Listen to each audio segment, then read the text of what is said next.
السلام علیکم دوستو، میں ہوں آپ کی ہوسٹ اقرا یاسین اور میں آپ کو خوش آمدید کرتی ہوں آپ کے اپنے کتاب نگری یوٹیوب چینل پر، جہاں ہم آپ کے لیے لائے ہیں ایک بہترین رائٹر ہنا اسد کے قلم سے تحریر کردہ سلسلے وار novel stay in my arms کی 17ویں قسط۔ تو پھر چلتے ہیں قسط کی جانب، لیکن اس سے پہلے اگر آپ نے ہمارے چینل کو سبسکرائب نہیں کیا تو جلدی سے اسے سبسکرائب کیجئے اور بیل آئیکن کا بٹن ضرور دبائیں تاکہ آپ کو یہاں اپلوڈ ہونے والے تمام ناولز کی ایک ساتھ کی نوٹیفیکیشن ملتی رہیں۔ تو چلتے ہیں آج کی قسط کی جانب۔ اس خوبرو شخص کی سنگت میں اس کے ساتھ بیٹھے ہوئے اسے ماننا پڑا کہ وہ اس کے آگے کچھ بھی نہیں۔ کہاں وہ شہزادوں سی آن بان رکھنے والا، سرخ و سفید رنگت، گرے رنگ کی چمکتی ہوئی آنکھوں والا شاندار مرد، اور کہاں وہ دھان پان سی سانولی رنگت والی عام سی نقوش کی مالک لڑکی، وہ بھی عمر میں اس سے بڑی۔ اگر وہ اپنی والدہ کی باتوں کا اثر کرتی تو شاید آج حالات مختلف ہوتے۔ اس نے ان کی بات نہ مان کر نہ صرف ایس کے اور ان کے ساتھ غلط کیا بلکہ اپنے ساتھ بھی بہت برا کیا تھا۔ وہ ابھی تک اس کی ذات سے متنفر دکھائی دے رہا تھا، کیونکہ بے معنی اور زبردستی مسلط کی گئی فضول شے کی ہر کوئی نفی ہی کرتا ہے۔ وہ خود کو اس کے پیچھے رول کر خود کو بے معنی بنا رہی تھی۔ گاڑی میں ایس کے پرسنل موبائل کی بیپ سے اس ساکت ماحول میں ارتعاش پیدا ہوا۔ وہ چونکتے ہوئے اس کی سمت دیکھنے لگی تھی، مگر نہ جانے کیوں ایس کے کال ریسیو کرنے میں تعارض برت رہا تھا، مگر کال کرنے والا بھی کوئی ڈھیٹ ابن ڈھیٹ ثابت ہوا تھا جو کال کرتا ہی چلا گیا۔ تب ایس کے لیے کال کو ریسیو کرنا ناگزیر ہو گیا تھا۔ اس نے بنا ایک نظر بھی انایا پر ڈالے کال ریسیو کیے، فون کان سے لگایا۔ یس، اس کی گھمبیر آواز گونجی۔ گاڑی میں خاموشی اس قدر مدھم تھی کہ ماحول کا سکوت توڑتی چلی گئی۔ ویئر آر یو ایس کے؟ کہاں ہو تم ایس کے؟ I have been calling you for an hour. میں تمہیں 1 گھنٹے سے کال کر رہی ہوں۔ We are desperately waiting for you. ہم تمہارا شدت سے انتظار کر رہے ہیں۔ Tell me, are you coming or not? اچھا بتاؤ مجھے، تم آ رہے ہو یا نہیں؟ عجب طرز تخاطب تھا، یا انایا کو لگا۔ کتنی اپنائیت تھی اس کے تخاطب میں۔ انایا نہ سننے کا قصد کرتے ہوئے بھی اس گناہ کی مرتکب ہو گئی۔ انایا کا یہاں ہونا نہ ہونا ایک برابر تھا۔ ایس کے نے لمحے بھر کو اپنی نیلی ترچھی نگاہوں سے ایک اچٹتی ہوئی نظر اس پر ڈالی۔ وہ گڑبڑا کر چہرے کا رخ ونڈو کی طرف موڑ گئی۔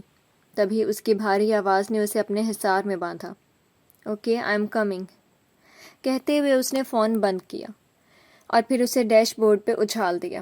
انداز کس قدر شدید جارحانہ تھا، شاید کہ اس کے غصے کا رد عمل تھا۔ اس کے اندر جو زبردست قسم کا انتشار برپا تھا وہ بخوبی سمجھ رہی تھی۔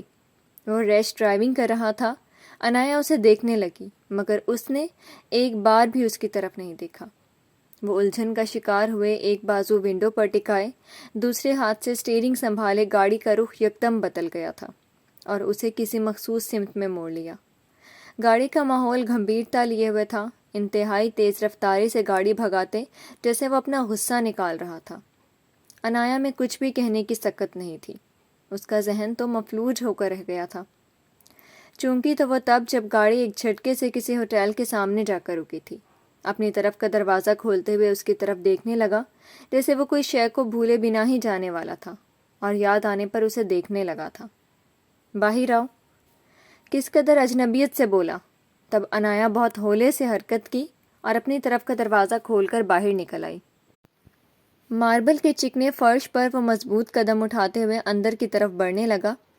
وہ مشکل اس کے پیچھے ہوئی۔ وہ لمبے لمبے ڈگ بھرتا خود میں مگن ہوا اندر کی جانب بڑھ رہا تھا۔ انایا نے سراسیمگی سے اس کی چوڑی پشت کو دیکھا اور تیز تیز قدم اٹھاتے ہوئے اس کی تقلید کی، مگر اندر آتے ہی انایا کی آنکھیں حیرت کی زیادتی سے پھیل گئیں۔ یہاں کتنا ہجوم اور لاؤڈ میوزک تھا۔ یہاں ایک الگ ہی دنیا تھی، خود میں مگن، آدھے ادھورے کپڑوں سے بے نیاز، بے ہنگم میوزک پر تھرکتے بدن۔ وہ ساکت سی کھڑی تھی جب ایس کے پاس آ کر نہ جانے کتنی ہی دلربا نازک بدن حسینائیں اس کے ساتھ انتہائی بولڈ طریقے سے مل رہی تھیں، اور جواباً ایس کے بھی انہی کی طرز پر ان سے مل رہا تھا۔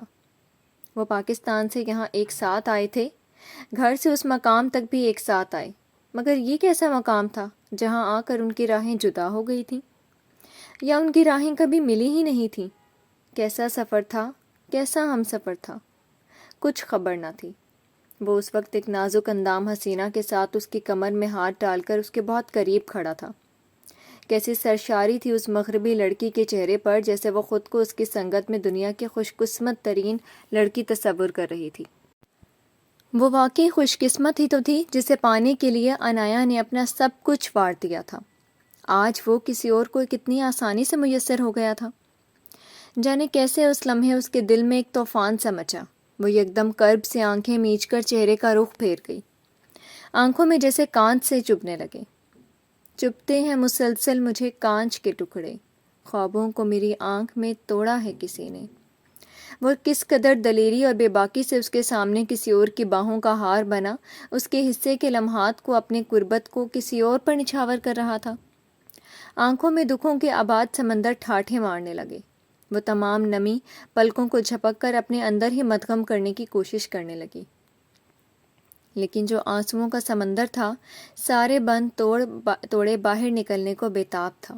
ہاتھوں میں ڈرنک لیے ماڈرن طرز کے لوگ ادبرہنہ لباس میں ملبوس اسے حیرت سے دیکھ رہے تھے۔ وہ شلوار قمیض میں ملبوس، شانوں پر دوپٹہ پھیلائے، انہیں وہاں کے ماحول کے مطابق مسفٹ لگ رہی تھی، اسی لیے سب اسے استہزائیہ انداز سے دیکھ رہے تھے۔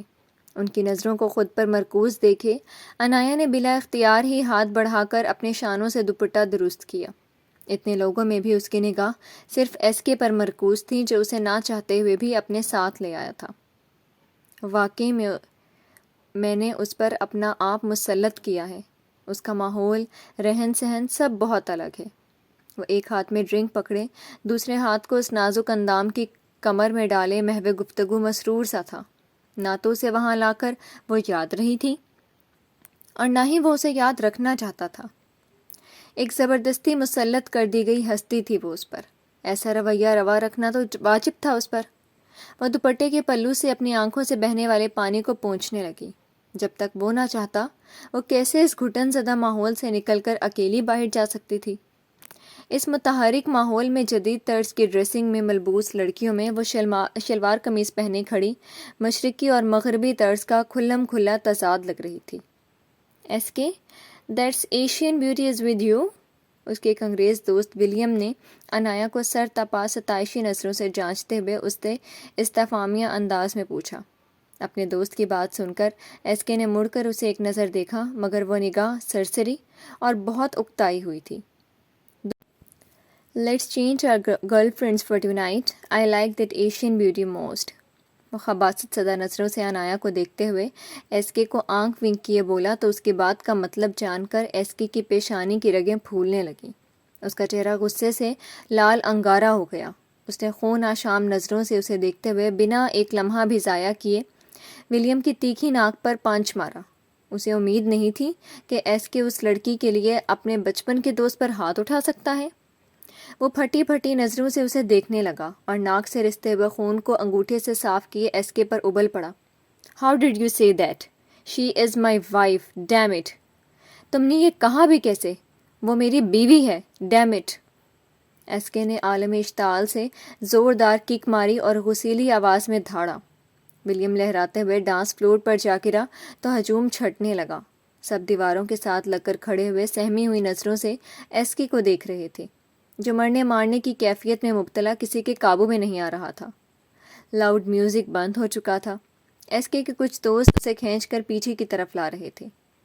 اس کا یہ روپ عنایا کی سمجھ سے باہر تھا، جیسے وہ سب کچھ تہس نہس کر دینا چاہتا ہو پل بھر میں۔ یہ تھا اس کا بہادر ہمسفر، اس کا جیون ساتھی، جس کے ہاتھ میں اس کی زندگی کی ڈور تھی، جس کی محفوظ سنگت میں اسے تعاون چلنا تھا۔ یہی تو تھا اس کا آئیڈیل، جس کو پانے کے اس نے خواب دیکھے تھے، جو اس کی ہی غفلت سے کہیں کھو گیا تھا۔ لیکن جب بات اس کی عزت پر آئی تو وہ پرانا ایس کے ایک جھٹکے میں لوٹ آیا تھا۔ وہ وارننگ دیتی نظروں سے ولیم کو گھورتے ہوئے چل کر اس کے پاس آ رہا تھا۔ عنایا یکٹک اسے دیکھے گئی۔ یہی تو تھا وہ وجیح شخص جس کے نام اس نے اپنے خواب، اپنی زندگی لکھتی تھی، اپنے دن، اپنی راتیں لکھتی تھیں۔ وہ انہی سوچوں میں غلطاں تھی کہ بھاری قدموں کی آہٹ اس کے قریب آن کر تھم گئی۔ اس نے اپنا سر اٹھایا۔ ایس کے بالکل اس کے سامنے کھڑا تھا۔ تبھی وہی نازک حسینہ بھاگنے کے انداز میں اس کے قریب آ گئی۔ ایس کے، اس نے ایک ادا سے ایس کے کی کمر کے گرد بازو حمائل کرتے ہوئے کہا، "You can't break your promise. Don't leave. Forget it. Let's spend a memorable night together." تم اپنا وعدہ مت توڑنا، مت جاؤ نا، بھول جاؤ اسے۔ آؤ آج ایک یادگار رات ساتھ گزاریں۔ وہ فرمائشی انداز میں اٹھلائی تھی۔ "No, next time." اس نے قدرے نرمی سے کہتے ہوئے اسے ٹالنے کی کوشش کی کیونکہ اس کا موڈ خراب ہو چکا تھا۔ او پلیز نیور فارگیٹ، پلیز بھول مت جانا۔ وہ اسے جانے نہیں دینا چاہتی تھی ابھی۔ "یو ریمائنڈ می، تو مجھے یاد کروا دینا۔ ٹوڈیز نائٹ شی از لکی گرل." وہ اسے چھیڑتے ہوئے کھلکھلا دی۔ اس کی بات پر ایس کے نے ایک اچٹتی ہوئی نگاہ اس پہ ڈالی تھی، پھر دوسرے ہی پل نگاہ پھیر گیا۔ "Okay baby, take care, meet you soon." پھر دونوں میں وہی سین چلا جو ملتے ہوئے چلا تھا۔ انایا نے نظروں کا زاویہ بدل لیا۔ "کم آن." وہ اسپاٹ انداز میں کہتا ہوا آگے بڑھا تو انایا نے اس کی تقلید کی۔ گاڑی میں بیٹھ کر اس نے سیٹ کے پشت پر سر رکھا اور آنکھیں موند لی۔ کتنے عرصے بعد ایک سکون سے سرایت کر رہا تھا اس کے تن بدن میں۔ واپسی پر انہیں کافی رات ہو چکی تھی۔ قدرے سنسان جگہ پر ان کی گاڑی جھٹکا کھا کر رکی تو انایا نے چونک کر آنکھیں کھولیں۔ صبح کی روشن کرنوں نے اسے کھڑکی سے جھانک کر جاگنے پر مجبور کر دیا تو زبیر نے جب اپنی نیند سے بوجھل آنکھیں کھولیں اور زنیرہ کو اپنے سینے پر سر رکھے سوتا پایا تو اس کے انابی لبوں پر مسکراہٹ پھیلی۔ "گڈ مارننگ جانا، اٹھیں، دیکھیں آج کی صبح آپ کے ساتھ نے کتنی حسین بنا دی ہے." وہ سرگوشی نما آواز میں اس کے کان کے قریب چہرہ کیے دھیرے سے بولا، مگر زنیرہ ٹس سے مس نہ ہوئی۔ "اٹھو نا." زبیر نے دیوار کی گھڑی کی طرف وقت دیکھ کر اسے اٹھانا چاہا کیونکہ اسے جانے کا وقت ہو چکا تھا، مگر زنیرہ گہری نیند میں ڈوبی ہوئی تھی۔ وہ اسے کچھ دیر اور نیند پوری کرنے دیتا خود واش روم کی طرف بڑھ گیا اور شاور لیے باہر آیا۔ اس نے باتھ روب پہن رکھا تھا۔ شیشے کے سامنے کھڑا وہ ٹاول سے بالوں کو رگڑتے ہوئے اس کی طرف دیکھنے لگا۔ اسے گہری نیند میں گم دیکھ کر زبیر کی رگیں ظرافت پھڑکی اور چلتے ہوئے اس کے پاس آیا۔ پھر اس نے جھک کر زنیرہ کی گردن پر اپنی مونچھوں کو رب کیا۔ مونچھوں کی چبھن سے زنیرہ کے چہرے کے تاثرات میں ناگواری ابھر آئی۔ "سونے دو نا، رات بھی سونے نہیں دیا۔ پلیز سو جاؤ ابھی کچھ دیر اور، میں نہیں اٹھنے والی." وہ بوجھل آواز میں بمشکل بولی۔ "ٹھیک ہے، میں پھر آج ہاسپٹل نہیں جاتا۔ اگر تم اس بستر سے نہیں اٹھی نا تو سارا دن یہیں بستر پر گزارنا پڑے گا۔ سوچ لو، اب اٹھنا ہے یا نہیں." کہتے ہی زبیر نے ناک سے اس کی سراہی دار نازک سی گردن پر بکھرے بالوں کو پیچھے کیے اس میں اپنا چہرہ چھپایا۔ اس کی بڑھتی جسارتوں نے زنیرہ کے اوسان خطا کر دیے۔ وہ جھٹکا کھا کر زبیر کو پیچھے دھکیلتے اٹھی اور بھاگنے کے انداز میں واش روم میں بند ہو گئی۔ واش روم سے فریش ہو کر باہر آنے کے بعد زنیرہ نے ڈرتے ڈرتے روم میں ایک طائرانہ نظر گھمائی۔ اسے زبیر کہیں دکھائی نہیں دیا۔ اسٹڈی کے بند دروازے پر نظر ڈالتی جلدی سے آئینے کے سامنے جا کر جلدی سے اپنے گیلے بالوں میں برش پھیرنے لگی۔ اس کام سے فراغت حاصل کرتے ہی وہ ہلکا سا میک اپ کرتے ایک طائرانہ نظر خود پر ڈالتے دوپٹہ شانوں پر سیٹ کیا۔ اس کا ارادہ زبیر کی شوخ نگاہوں سے بچ کر پہلے ہی باہر نکل جانے کا تھا۔ اس سے پہلے کہ وہ اپنے گلاسز لگاتے باہر نکلتی کہ اسٹڈی روم کا دروازہ کھولتے وہ نکسک سا تیار باہر آیا۔ زنیرہ نے ایک نگاہ اس پہ ڈالی جو بلو جینز پر وائٹ شرٹ زیب تن کیے اس پہ بلیک کوٹ پہنے ہاسپٹل جانے کو تیار تھا۔ "رات کو اتنی مہربانیوں کی وجہ؟" زبیر نے شوخ لہجہ اپناتے ہوئے گہرے انداز میں کہا تو زنیرہ نے اس کی بات پہ بوکھلاتے ہوئے نظریں جھکائیں۔ "مجھے پتہ چل گیا ہے کہ اپنی ضدوں یا انا کی خاطر ایسے انسان سے خود کو دور نہیں کرنا چاہیے جو آپ کو دل سے چاہتا ہو، کیونکہ آپ کی ضد اور انائیں تو پوری ہو جائیں گی کہیں پر بھی، لیکن ایسے انسان کو کھونے کا خسارہ کبھی پورا نہیں ہو سکے گا۔ میں تمہیں کھونا نہیں چاہتی، بس ڈرتی تھی کہ…" اس کی بات سنتے وہ اسے سچائی سے آگاہ کرتے ہوئے اچانک ہڑبڑاتے ہوئے کچھ الٹا کہتے کہتے رکی، پھر اپنا جملہ ادھورا چھوڑ کر اس کی جانب دیکھا جو اس کے قریب ہی آ رہا تھا۔ زنیرہ کی دھڑکنیں منتشر ہو گئیں۔ اس نے کشمکش میں مبتلا اپنا مومی انگلیاں چٹکھانے شروع کر دیں۔ "ویسے یہ مان بخشنے کا شکریہ۔ ویسے رات میں بہت ہاٹ لگ رہی تھی میری بولڈ بیوی، میرے تو ہوش اڑا دیے۔ اگر آج رات بھی کچھ ایسا اسپیشل انتظام ہو تو مزہ ہی آ جائے۔ شوخ پن سے کہتے زبیر نے اس کے تاثرات دیکھے جو حیرت سے منہ کھولے اسے ہی دیکھ رہی تھی، آنکھیں جیسے صدمے سے پھٹنے والی ہو گئیں۔ آپ کو میں ہاٹ اور بورڈ لگتی ہوں؟ جھوٹ مت بولیں، امی کہتی ہیں جھوٹ بولنے والے کی زبان پر آگ لگا دی جاتی ہے۔ اس نے صدمے کی کیفیت میں کہا تو وہ متبسم سا مسکرایا اور ایک جھٹکے سے اسے اپنے قریب کھینچتے اپنے حصار میں لیا اور اس کے گال پہ ایک پرشدت لمس چھوڑا۔ وہ شرم سے کپ کپا کر رہ گئی۔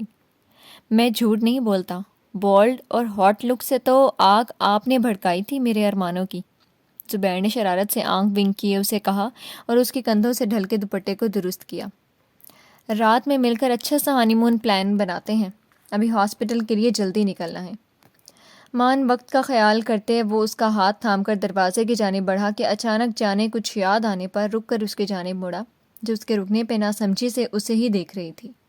زبیر اس کے قریب ہوتے اس کے چشمے اس کی آنکھوں پر لگائے۔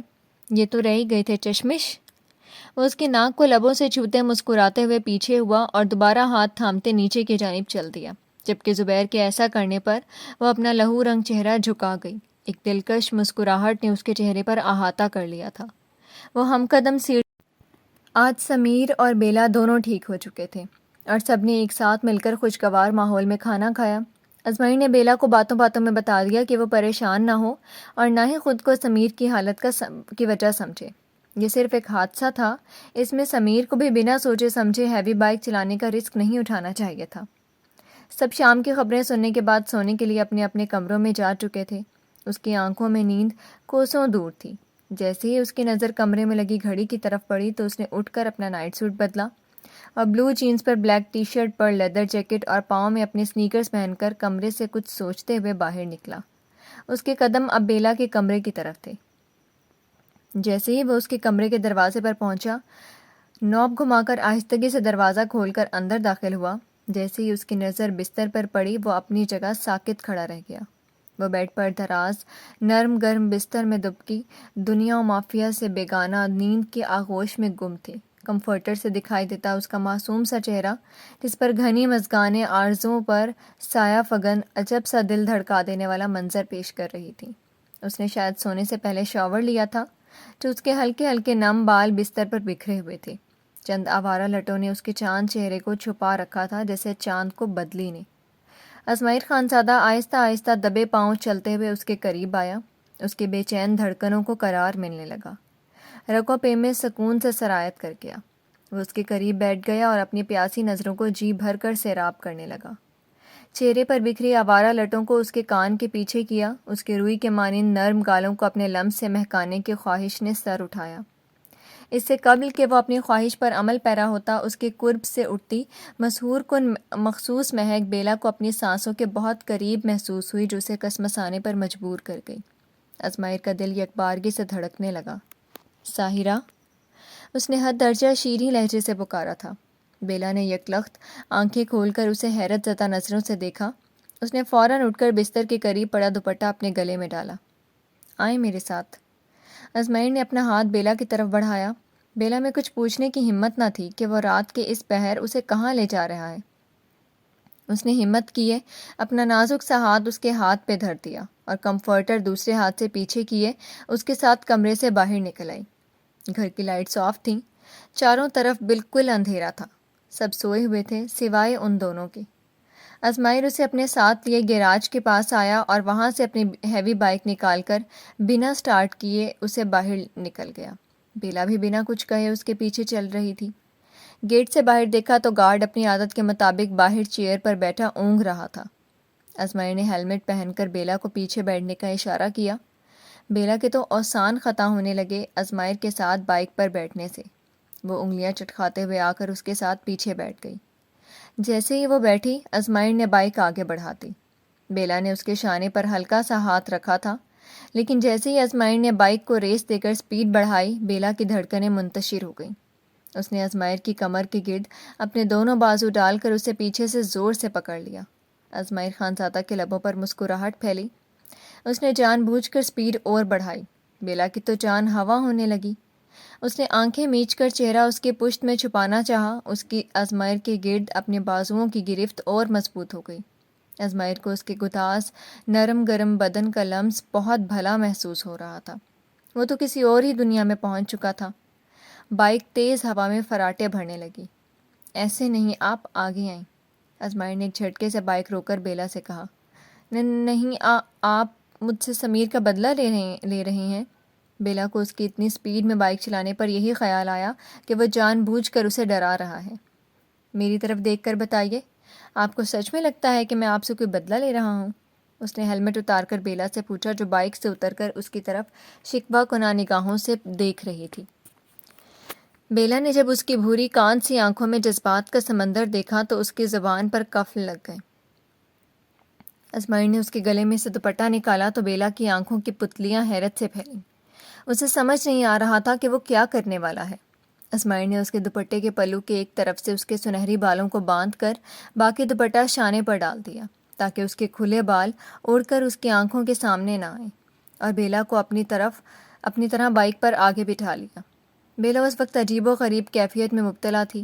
ازمائر نے اس کے نرم و نازک ہاتھوں پر اپنے ہاتھ رکھے، بائک ایک بار پھر سے سٹارٹ کی اور فل سپیڈ میں بڑھا دی۔ تم ہوا میں اڑنا چاہتی تھی نا؟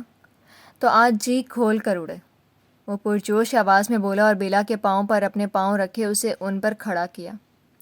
اپنی دونوں باہوں کو کھول دو جیسے پرندہ ہوا میں اڑتا ہے، پنکھ کھول کر۔ ازمائر کی بات سن کر بیلا نے ڈرتی ہوئی آواز میں پیچھے مڑ کر دیکھے بنا کہا، میں گر جاؤں گی۔ میرے ہوتے ہوئے ایسا نہیں ہوگا ساحرہ، وہ پریقین آواز میں بولا اور ایک ہاتھ ہینڈل پر جمائے دوسرے سے بیلا کی کمر کو جکڑ لیا۔ بیلا دونوں آنکھیں بند کیے، بازوؤں کو کھولے پھر کے پاؤں پر کھڑی تھی۔ بائک اپنی پوری رفتار سے ہواؤں کو چیرتی ہوئی گزر رہی تھی۔ اس کے سنہری بال ہوا کے دوش پر پھڑپھڑا رہے تھے۔ آدھی رات کو سڑک بالکل خالی تھی۔ ٹھنڈی ہوا کے تھپیڑے بیلا کے تن بدن میں سنسنی پھیلا رہے تھے۔ آج وہ سچ میں خود کو ہوا میں اڑتا ہوا محسوس کر رہی تھی۔ جانے کتنی ہی دیر وہ تارکول کی سڑک پر یوں ہی اندھا دھند بائک دوڑاتا رہا، تبھی ایک جگہ پر اس نے بائک روک دی اور دونوں بائک سے نیچے اترے۔ بیلا کے سنہری بالوں کی لٹیں اس کے چہرے کے اطراف میں جھول رہی تھیں۔ سانسیں خوشی اور حیرت کے باعث دھونکنے کے مانند چل رہی تھیں۔ جب آپ کی زلفیں بکھرتی ہیں تو آپ مزید حسین لگنے لگ جاتی ہیں۔ ازمائر نے اپنی پوروں سے اس کے لٹوں کو دھیرے سے چھو کر فسوں خیز آواز میں بولا۔ بیلا سٹ پٹا کر نظریں چکا گئی۔ دل اس وقت رفتار پکڑے سینے سے باہر نکلنے کو مچلنے لگا تھا۔ ہم بچپن میں فیری ٹیلز پڑھتے ہیں نا، آپ کو دیکھ کر لگتا ہے اس کتاب سے ایک پری نکل کر میری دنیا میں آ گئی ہے۔ وہ بیلا کی آنکھوں کو خیرہ کر دینے والے حسین چہرے کو نظروں کے حصار میں لیے زمانی انداز میں بولا۔ تیری آنکھیں پسند ہیں مجھ کو، اکثر میں یہ کہتی ہوں، میرا دل یہی چاہتا ہے، ان آنکھوں میں ڈال کر اپنی آنکھیں تمہیں میں پابندے نگاہ کر لوں، یہ نہ تو کسی اور کو دیکھے نہ ہی کوئی تجھ کو دکھائی دے، جو تیری آنکھ کے آئینے میں ذرا سا بھی جھانک کر دیکھے تو عکس میرا دکھائی دے، تو بس مجھ کو دیکھے میں بس تجھ کو دکھائی دوں۔ بیلا نے ازمائر خان زادہ کے بھوری کان سی روشن آنکھوں میں دیکھتے ہوئے دل میں ایک غزل پڑھی۔ ایسے کیا دیکھ رہی ہیں میری آنکھوں میں؟ ازمائر خان زادہ کا سوالیہ انداز سن کر وہ اپنے خیالات سے چونک کر باہر آئی۔ نہیں، کچھ بھی نہیں۔ اس وقت وہ اپنی کیفیت لفظوں میں بیان کرنے سے قاصر تھی۔ وہ خود کی قسمت پر رشک کر رہی تھی کہ اللہ پاک نے اسے کتنا قابل ہمسفر عطا کیے ہیں، جو اس کی چھوٹی سے چھوٹی خواہش کو بھی قابل احترام سمجھ کر اسے کتنے حسین انداز میں پوری کرتا ہے۔ بیلا، تمہیں پتہ ہے بہت سالوں تک میں پڑھائی کے ساتھ ساتھ کوکنگ کرتا رہا، پھر اپنے ہوٹلز بنائے، گھر بنایا، اپنے بھائیوں کی ہر چیز کا خیال رکھا، مگر کبھی اپنے بارے میں نہیں سوچا۔ سچ میں تو بھول ہی گیا تھا کہ میری اپنی بھی کوئی لائف ہے۔ تھینک یو سو مچ۔ تمہیں پتہ ہے کہ تم نے مجھے یاد دلایا کہ میں بھی ان ذمہ داریوں سے آزاد رہ سکتا ہوں، خوش رہ سکتا ہوں، عام انسان کی طرح مستی کر سکتا ہوں۔ سچ میں تمہارے ساتھ گھوم کر اتنا مزہ آ رہا تھا کہ میں تمہیں بتا نہیں سکتا۔ وہ آج دل کھول کر مسکرایا۔ وہ مسکرایا تو بیلا کو لگا جیسے ساری کائنات مسکرا رہی ہے۔ اس نے ایک انگلی کی پور سے اپنی آنکھ میں لگا کاجل چرا لیا۔ وہ ازمائر کے کان کے پیچھے وہ کاجل لگانا چاہتی تھی تاکہ اس کی دلکش ہنسی کو کسی کی نظر نہ لگے، مگر کاجل کا ٹیکا لگانے کی اس میں ہمت نہ تھی۔ کاش آج وہ اس کار کو کر گزرتی تاکہ اس کی خوشیوں کو جو نظر لگنے والی تھی وہ نہ لگتی۔ اس بات سے تو وہ دونوں انجان اپنے درمیان ٹھہرے لمحات کو امر کر لینا چاہتے تھے۔ کاش ایسا ہو سکتا کہ میں آپ کو اپنے پلکوں میں چھپا کر آنکھیں بند کر لیتی، جہاں آپ کو میرے سوا کوئی دیکھ نہ پاتا، نہ مجھ سے کوئی جدا کر پاتا۔ آپ میرے بہت قریب ہوتے اور صرف میرے ہوتے۔ وہ من میں سوچ کر رہ گئی، اس کے سامنے بولنے کی ہمت نہیں تھی۔ یہ کیسا طلسم پھونکا ہے آپ نے ساحرہ میرے ذہن و دل پر، صرف آپ ہی آپ چھا چکی ہیں۔ مجھے لگتا تھا کہ شاید ہماری عمروں کا فرق آپ پر بوجھ نہ بن جائے۔ میں آپ پر زبردستی نہیں کرنا چاہتا تھا، آپ کو وقت دینا چاہتا تھا تاکہ آپ اپنے لیے خود فیصلہ لیں۔ تو بتائیں، کیا آپ کو میرا ساتھ قبول ہے؟ اس نے بیلا کی مخروطی انگلیوں کو اپنی پوروں سے سہلاتے ہوئے استفہامیہ نظروں سے دیکھتے ہوئے پوچھا۔ آپ خود ہی سمجھ لیں، مجھے بتانا نہیں آتا۔ وہ نظریں جھکائے کپ کپاتی ہوئی آواز میں بولی۔ آپ میری آنکھوں میں دیکھ کر بتائیے نا۔ وہ اس کی نازک انگلیوں کو لبوں سے چھو کر دھیرے سے ضدی انداز میں بولا، جیسے وہ اس کے منہ سے اس کی ہاں سننے کا خواہاں تھا۔ بیلا نے جھکی ہوئی پلکیں لمحے بھر کو اٹھائی تھیں، مگر یکلخت واپس جھکا گئی تھیں، کیونکہ اس میں ہمت نہ تھی اس کے چھلکتے ہوئے جذبات کی تاب لانے کی۔ اپنی آنکھوں پر لرزتی پلکوں کا پہرا لگا لینے سے بھی آپ چھپا نہیں پائیں گی اپنے احساسات۔ یہ جذبات چھلکاتا چہرہ خود گواہی دے کر آپ کے دل میں چھپے سب راز عیاں کر رہا ہے۔ وہ زمانی نظروں سے اسے دیکھتے ہوئے بوجھل آواز میں بولا۔ بیلا نے شرماتے کپ کپاتے ہوئے پہلی بار ہمت کیے خود سپردگی کے انداز میں آگے بڑھتے ہوئے کشادہ سینے میں اپنا چہرہ چھپا لیا۔ ازمائر خانزادہ تو دل و جان سے اس کی اس جان لیوا ادا پر فدا ہوا۔ ساحرہ، جب تک یہ سانس رک نہیں جاتی، ہر لمحہ صرف آپ کی باہوں میں پناہوں میں گزارنا چاہتا ہوں۔ وہ اس کے ریشمی بالوں پر دھیرے سے اپنے لب رکھے آنچ دیتے لہجے میں بولا۔ دونوں یوں ہی میٹھی میٹھی سرگوشی نما باتیں کرتے واپسی کے سفر پر روانہ ہو گئے۔ دونوں گھر سے کچھ دوری پر بائک روک کر اندر آ گئے تاکہ بائک کی آواز سے سب کی نیند نہ ٹوٹ جائے۔ آپ ہی میری ابتدا اور آپ ہی انتہا ہیں۔ وہ بیلا کا ہاتھ اپنے ہاتھ میں لیے گارڈن کی طرف آیا اور وہاں سے ایک گلاب توڑ کر اس کی طرف بڑھایا۔ جب آپ میرے روبرو آئیں تو میری پہلی آرزو بن گئی تھی ساحرہ، یہ پیار بھرا تحفہ قبول کیجیے۔ بیلا نے مسکراتے ہوئے وہ گلاب اپنے ہاتھ میں لے لیا۔ اس کا دل زوروں سے دھڑک دھڑک کر اپنی موجودگی کا احساس دلا رہا تھا۔ یہ جو عشق کا روگ لگایا ہے نا آپ نے، اب اس کی دوا بھی کریں۔ بولیں، کریں گی نا؟ آج وہ جیسے اس سے سارے اقرار کروا لینے کے در پہ تھا۔ بیلا نے اس کی زمانی بات کا مطلب اخذ کیا تو اس کا چہرہ شرم کے باعث لہو چھلکانے لگا۔ ازمائر خانزادہ نے اسے اپنی باہوں میں بھر لیا اور اندر کی طرف آیا۔ لاؤنج میں اندھیرا تھا۔ وہ بیلا کو بازوؤں میں اٹھائے اس کے کمرے کی طرف بڑھ رہا تھا کہ اچانک سارا گھر روشنیوں میں نہا گیا۔ ازمائر نے چونک کر دیکھا تو عامر خانزادہ سنان اور منان سینے پر ہاتھ باندھے سامنے کھڑے تھے اور سمیر سوئچ بورڈ پر ہاتھ رکھے ہوا تھا۔ ازمائر نے فوراً سے بیشتر بیلا کو آہستگی سے زمین پر اتارا۔ جی فرینڈز، تو ضرور بتائیے گا آج کی اسپیشل لانگ قسط کیا ہوگا ازمائر خانزادہ کے بھائیوں کا ریئیکشن بیلا اور ازمائر کے رشتے کا سچ جاننے کے بعد۔ سب جاننے کے لیے بندھے رہیے ہماری کتاب نگری یوٹیوب چینل کے ساتھ۔ آپ کے اچھے رسپانس پر اگلی قسط لے کر بہت ہی جلد حاضر ہوں گے۔ تب تک اپنا خیال رکھیے گا۔ کمنٹ سیکشن میں اپنے ریویو ضرور بتائیے گا۔ شکریہ، اللہ حافظ۔